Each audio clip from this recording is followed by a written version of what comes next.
McCartney whines, Kyrie rides the pine, and China strives to keep eyes on the Taiwan prize.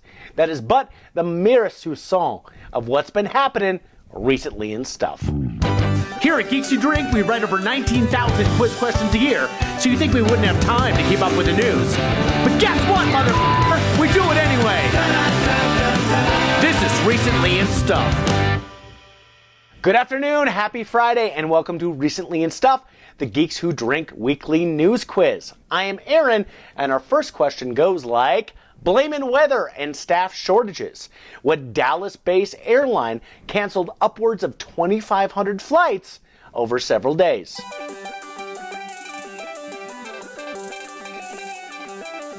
That is Southwest. And while those cancellations were rough, I've got even worse news for travelers. Frontier is still operating at full capacity. Next up, the internet got thirsty over the first images of Timothée Chalamet playing a young version of what kid-lit character?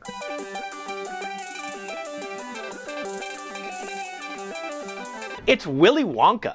And between Dune and Wonka, Chalamet is really bringing his smoke show to classic lit. But he's not done yet. He's got several book adaptations lined up with sexy lead roles, including The Little Prince, The Very Hungry Caterpillar, and Little House on the Prairie. That's a house. But now I'm not sure what to talk about next, so... I know! Let's spin the Wheel of TFDs! This fucking guy. So that's John Gruden. And intolerant comments in old emails forced him to resign as head coach of what NFL team?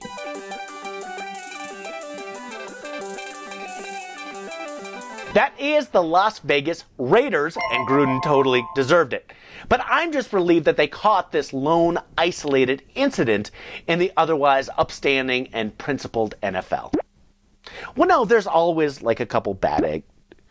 My point is that you can't take the things out of context. No!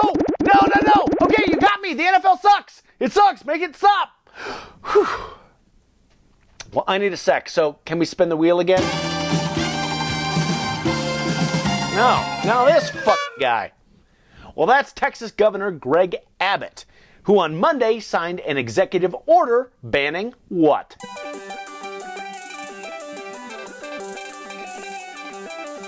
That is vaccine mandates, which nobody, including private businesses, can now require of employees or customers.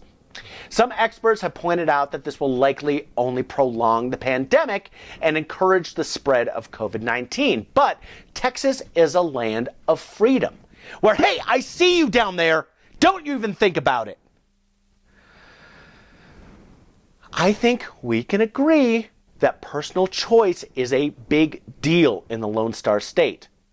Let's give Abbott the benefit of the doubt that he's merely trying to honor that tradition. And no ironic headline barrage is going to change that. Got it?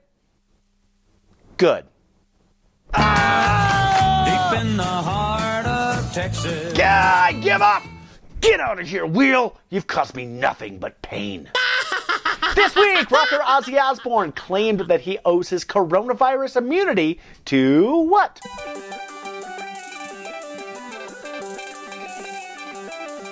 Get this, it's worshiping the devil. And yeah, Ozzy was probably joking because that's ridiculous. There's a perfectly rational explanation, which is that he gained immunity from a certain incident in 1982. Ha! You thought I was going to say the bat thing, but nope. It's when he had all of his blood replaced with cocaine. Moving on. Last Thursday, Newcastle's Premier League soccer club was bought by a fund controlled by what nation?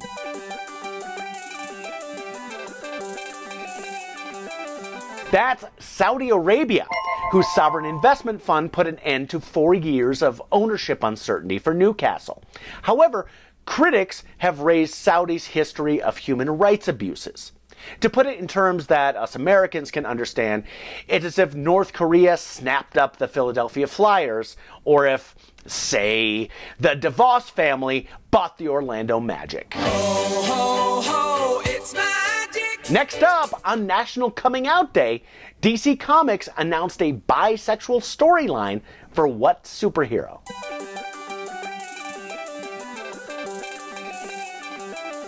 That's Superman, or more specifically, Jonathan Kent, son of Clark and Lois.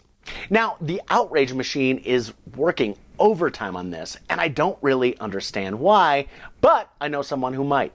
For more, let's go to Recently in Stuff's Facebook Uncle. I'm just out here in the cab of my truck getting pissed off because I didn't want to be putting any more holes in the drywall because that'll piss Karen off. But hey, nephew, what's up? So you're a classic comics fan.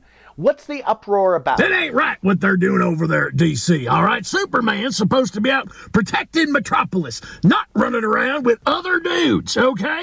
You know, what if Batman came by and they were just like, instead of going protecting Metropolis like we're supposed to, they just took their shirts off and started kissing? You know, that would... Can you imagine that? That would be a travesty. I mean, superheroes have always had to juggle relationships and heroism. I guess I don't really see what the issue is with And then what if they call the rest of the Justice League to help, you know, and Green Lantern walks in and he's just not wearing anything but his ring. You know, he can make anything happen with that ring. He can make anything with that ring. You know, what if instead of protecting Metropolis, they all just got real distracted by that? Can you imagine that? You know, and then, you know, maybe Aquaman could join in and his hair's all, you know, wet from the sea, and Superman can taste the salt on his lips. I mean, can you imagine that? Hold on.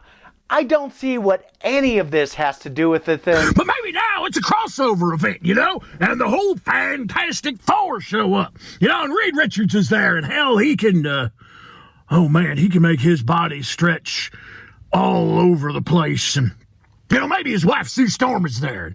You know, instead of protecting Metropolis, you know, Sue likes to watch. And, you know, like, Reed is happy to let her. And, you know, you can't really tell where Reed ends and Superman begins because it's just flesh and limbs just working and heaving together. And it's, oh man, can you imagine that? Facebook Uncle, you okay? Yep, gotta go. Thanksgiving's gonna be interesting. Well, that's the sound of an impromptu infarction break in the Celebration Golf Cart Parade, which means it's time for the week in Florida.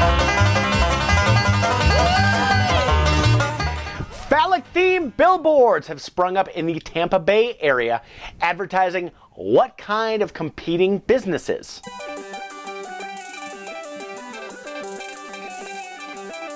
The billboards are for two local law firms.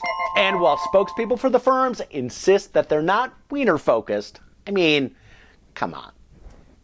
The local trend may be fun and risque, but it has brought unsought mirth under the much more traditional Tampa-based probate firm of Bullock, Johnson, Ball and Grundle.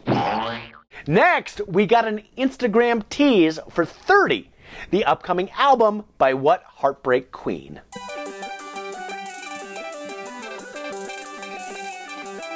That is Adele, who dropped a bit of the song Easy on Me on October 5th. Now, the singer has said that the upcoming album will help explain her divorce to her 8-year-old son. Similarly, Justin Timberlake has announced that his new song will finally explain NSYNC's breakup to his special little guy. And finally today, after 38 victories and $1.5 million in winnings, whose Jeopardy streak came to an end on Monday?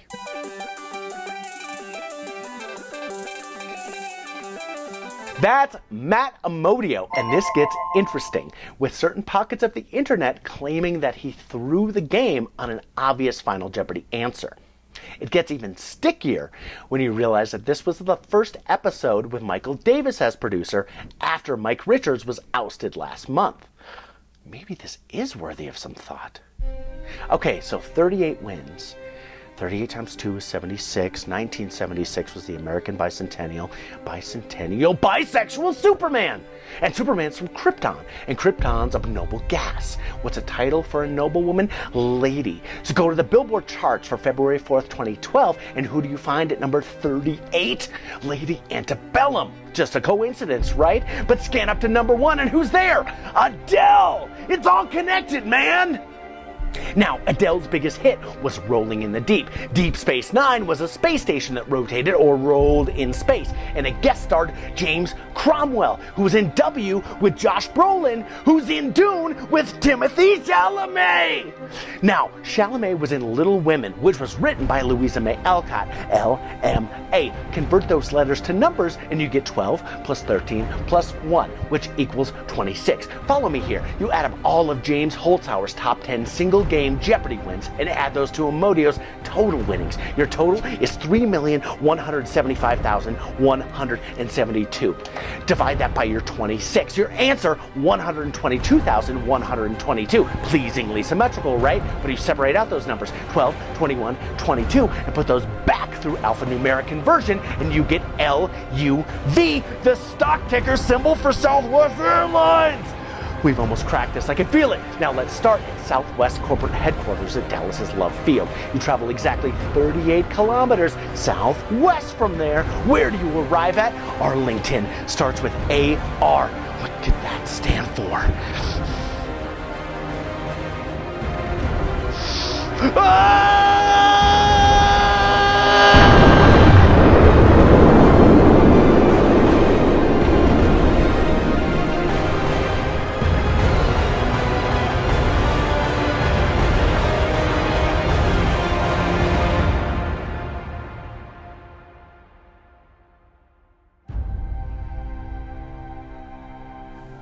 Hi, Aaron again. Just wanted to thank you for watching and let you know that if you could subscribe, it would help us out a bunch. So please do if you can.